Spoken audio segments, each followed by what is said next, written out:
আসসালামু আলাইকুম রহমতুল্লাহ। Managerial finance Sabbir কোর্সে কিভাবে টার্ম পেপার লিখতে হবে সে বিষয়ে এই ভিডিওতে কথা বলবো। প্রথমত হচ্ছে আপনাকে এই টার্ম পেপারটা টাইপ করতে হবে, মানে উত্তর টাইপ করে লিখতে হবে। তারপর ওটাকে প্রিন্ট করে সাব্বির স্যারকে জমা দিতে হবে। গ্রুপ গঠন নিয়ে কথা বলি। গ্রুপ গঠন আপনি সর্বোচ্চ ২ জন মেম্বার নিয়ে গ্রুপ গঠন করতে পারবেন। সর্বনিম্ন ১ জন মেম্বার নিয়ে গ্রুপ গঠন করতে পারবেন। অর্থাৎ আপনি একাও ইচ্ছা করলে গ্রুপ গঠন করে ফুল টার্ম পেপার লিখে শেষ করতে পারেন। আমি বলব যে ২ জন নিয়ে গঠন করেন তাহলে ভালো হবে। প্রেজেন্টেশন যদি হয় তখন স্লাইড বানাইতে সুবিধা হবে। আর তাছাড়াও এগুলার উত্তর আপনি আরেকজনের মানে আপনারা ২ জন মিলে যদি ব্রেইনস্টর্মিং করেন সেটা ফার বেটার হবে একজনের তুলনায়। আর এবার আসি হচ্ছে কোম্পানি সিলেকশন নিয়ে। আপনাদেরকে অবশ্যই আমি একটা এক্সেল ফাইল দিব। এই এক্সেল ফাইলের মধ্যে কোম্পানির নাম সিলেক্ট করবেন।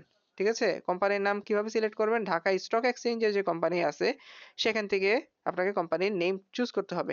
টেলিগ্রাম গ্রুপের মধ্যে আমি এই তালিকাটা দিয়ে দিছি।